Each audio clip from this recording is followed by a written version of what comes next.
afternoon. Today is Friday, September the 27th. My name is Donna Smirniotopoulos, and the name of my channel is Angry Taxpayer. I'm going to start on a happy note. I picked this up, this 5-pound bag of junk for trick-or-treaters from Costco the other day, and then I picked up, that's more for the kids, and then this is more for the adults.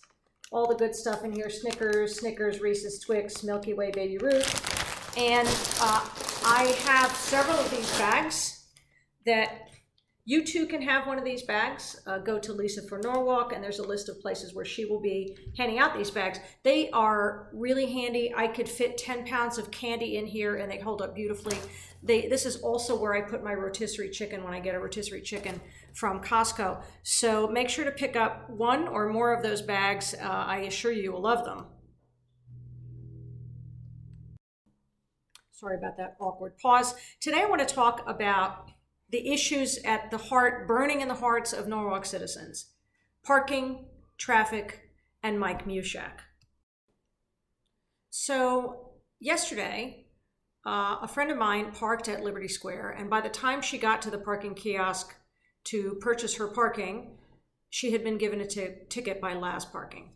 Now, her husband, Rich Bonifant, posted a photograph of the ticket and of her receipt from the machine, the vending machine. They were time-stamped with approximately the same time. So the LAS attendant who was enforcing parking gave 0 grace period, and remains to be seen if he saw her approaching the vending machine, or apparently there's just no protocol. There's no grace period given for people who are shopping at any of the stores at Liberty Square, whether it's 99 Bottles, the bakery, the couple restaurants. I think they should give a grace period. I think that this was a bad rollout, and I know that there was a petition circulated. They collected several hundred signatures, and there has been no effort on the part of the city or the Norwalk Parking Authority to account for some of the concerns that people have about the way parking is enforced here. However, the good news is, because of social media, because somebody from the city saw this on Facebook, the ticket was wiped out and they did not have to go and appeal it. So that's good news. The bad news is we have a city that is reactive rather than proactive. So a proactive city would have done a study. They would have talked to the tenants over there, all of them, and asked them what they thought. And those tenants would have answered honestly and not given the answer that the parking authority wanted for fear of recriminations and retaliation. Second topic for today, and it's always a topic, is traffic. Traffic is getting worse, and we seem to be allowing these big applications to go through without traffic studies that are comprehensive enough to anticipate impacts in other parts of the city. For example, the mall is going to throw off traffic to East Norwalk. People are going to use their Waze app or Google Maps or whatever to get workarounds for some of these traffic jams, and people will drive through East Norwalk to jump off the interstate early in order to get to the mall. So it's going to have a negative impact on people living in the neighborhoods, specifically South Norwalk and East Norwalk. And the third topic has a lot to do with some of these other problems, is Mike Mushak and the lack of civility that we see from some of our elected and our appointed officials, and some, not all city staff. There are some really great people working for us at City Hall, and they know that they work for us. And then there's some real pills. And the only reason I come back to Mike Mushak is he is a perfect example of what we don't want in our public servants. If you had to script a civility code for the city of Norwalk, for all appointees, all elected, all appointed officials, you would take Mike Mushak and you would say, just do the opposite of what this person does. Just do the opposite. Don't attack people. Don't make personal attacks. You make the city look bad, and guess what? You make your candidate look bad. The mayor, who's running for a 4th term, appointed Mike Mushak, and I don't think Mr. Mushak is doing him any favors. Now, unfortunately, Mr. Mushak's memory is a little fuzzy on some of his signature projects. He has his DNA on POCO. He has his DNA on Waypoint. He has his DNA on the mall. And guess what, Mr. Mushak? I don't care if you deny it. You were at a planning commission meeting in which you were reviewing the application for TOD at the East Norwalk train station. I believe that is 230 East Avenue, where the Hat Factory is, and the Pooch Motel. And you said you liked the plan because that area looks kind of like a ghetto. And there was another time when you said it looked like a slum. So these are your words. You're always talking about how words hurt, and you're always comparing people to Donald Trump and saying they're Trumpian. Well, you said these things.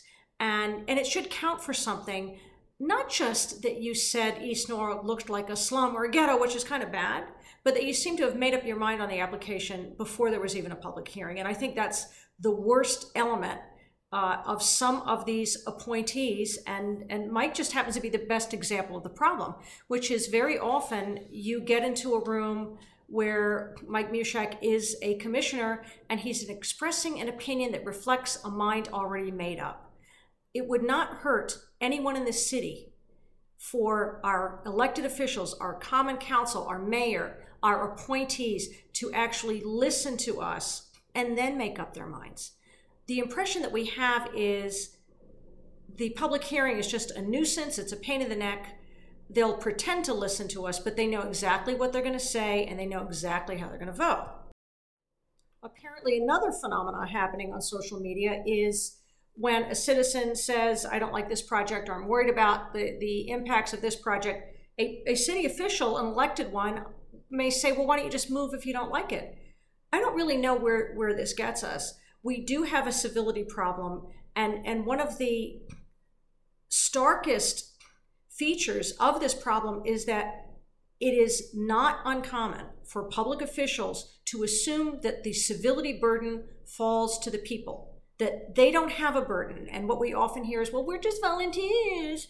Well, I don't really care. I've been a volunteer for 30 years. Volunteers need to hold themselves up to the highest possible standards. And that includes knowing when to apologize, knowing when to admit that you're wrong, and behaving yourself in the way in which you would like to be treated, treating others in the way you would like to be treated, and tolerating it when people bash you. I mean, somebody came after me the other night, and because I didn't call on him, and you know what? I apologized. I was wrong. I made a mistake. I will try not to do it again. There's no magnanimity in this group. And I don't know where, they say fish stinks from the head. There is not a culture of listening, of being compassionate and empathetic listeners to the public among the group that is elected and appointed to public office in the city of Norwalk. It's got to change. It must change. So when you're voting on the 5th of November, I hope that you vote with that in mind, that we need to restore civility to public life in the city of Norwalk, and that when we restore civility, we will have public servants who are accountable to us, who listen to us, and who take their directions from the people, because as I said many weeks ago, the people are at the top of the organizational chart. We're not at the bottom. We're not the bugs being squashed. We're at the top. And the projects in the city should reflect what we want. The traffic should reflect what we want, and not the opposite. So I hope you have a great weekend, and go buy your candy early, because that way you can eat some candy between now and Halloween and fatten up for the winter. So I hope you have a great weekend. Please hit like, please subscribe to my channel, and send these around to your friends, and pay attention to what's happening. Ask your candidates what they believe in and whether or not they think they should be some sort of code of civility for public servants. I think there should be. And I bid you adieu.